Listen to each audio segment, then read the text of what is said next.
नमस्कार, मैं हूँ अर्चना त्यागी।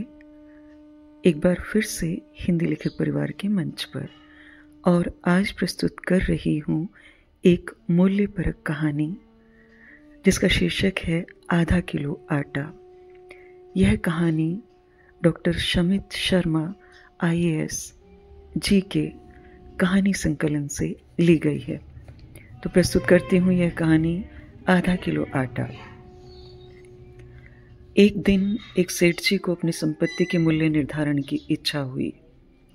लेखाधिकारी को तुरंत बुलवाया गया। सेठ जी ने आदेश दिया, मेरी संपूर्ण संपत्ति का मूल्य निर्धारण कर ब्यौरा दीजिए। यह कार्य अधिकतम 1 सप्ताह में हो जाना चाहिए। ठीक 1 सप्ताह बाद लेखाधिकारी ब्यौरा लेकर सेठ जी की सेवा में उपस्थित हुआ। सेठ जी ने पूछा, कुल कितनी संपदा है?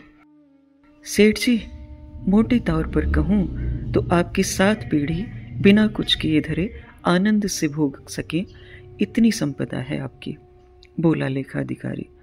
लेखाधिकारी के जाने के बाद सेठ जी चिंता में डूब गए।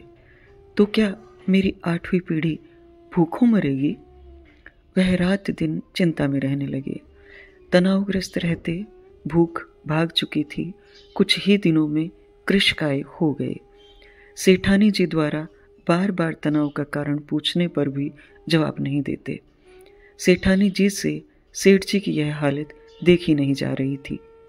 मन की स्थिरता व शांति का वास्ता देकर सेठानी जी ने सेठ जी को साधु संत के पास सत्संग में जाने के लिए राजी कर ही लिया। सेठ जी भी पहुंच गए एक सुप्रसिद्ध संत समागम में। एकांत में सेठ जी ने संत महात्मा से मिलकर अपनी समस्या का निदान जानना चाहा। महाराज जी, मेरे दुख का तो पार ही नहीं है। मेरी 8वीं पीढ़ी भूखों मर जाएगी।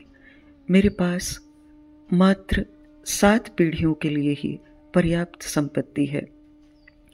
कृपया कोई उपाय बताएं कि मेरे पास और संपत्ति आए और मेरी आने वाली पीढ़ियां भी भूखों न मरें। आप जो भी बताएंगे मैं अनुष्ठान विधि आदि करने को तैयार हूँ। सेठ जी ने संत महात्मा से प्रार्थना की। संत महात्मा ने समस्या समझी और बोले, इसका तो हल बड़ा आसान है, ध्यान से सुनो। सेठ जी, इस गांव के अंतिम छोर पर एक बुढ़िया रहती है, एकदम कंगाल और विपन्न। न कोई कमाने वाला है और न ही वह परिश्रम करने में समर्थ है। उसे मात्र आधा किलो आटा दान दे दो। यदि वह यह दान स्वीकार कर ले तो इतना पुण्य हो जाएगा कि तुम्हारी मनोकामना पूर्ण हो जाएगी। तुम्हें अवश्य अपना वांछित प्राप्त होगा। सेठ जी को बड़ा आसान उपाय मिल गया। अब कहाँ सब्र था उन्हें। घर पहुंचकर सेवक के साथ 1 क्विंटल आटा लेकर पहुंच गए बुढ़िया की झोपड़ी पर। माता जी, मैं आपके लिए आटा लाया हूँ, इसे स्वीकार कीजिए, सेठ जी बोले। आटा तो मेरे पास है बेटा, मुझे नहीं चाहिए, बुढ़िया ने स्पष्ट इनकार कर दिया। सेठ जी ने कहा, फिर भी रख लीजिए। बूढ़ी माँ ने कहा, क्या करूँगी रखकर, मुझे आवश्यकता ही नहीं है। सेठ जी बोले, अच्छा कोई बात नहीं, 1 क्विंटल न सही, यह आधा किलो तो रख लीजिए।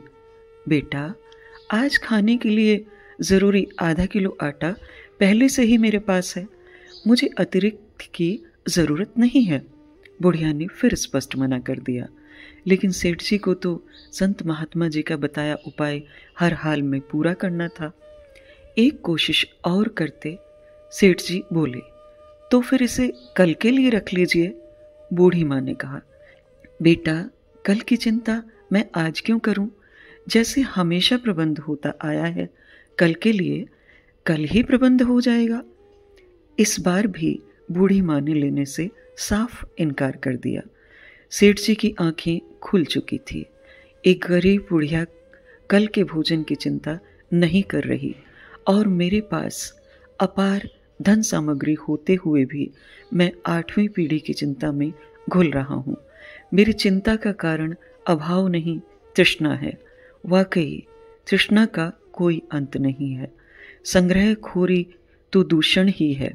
संतोष में ही शांति व सुख निहित है। पल की तो खबर नहीं, चिंता कल की हो रही है। सदैव प्रसन्न चित्त रहें। यह थी एक मूल्यपरक कहानी, जिसका अर्थ है कि हमें अपने आज की चिंता करनी चाहिए और आज में ही जीवन व्यतीत करना चाहिए।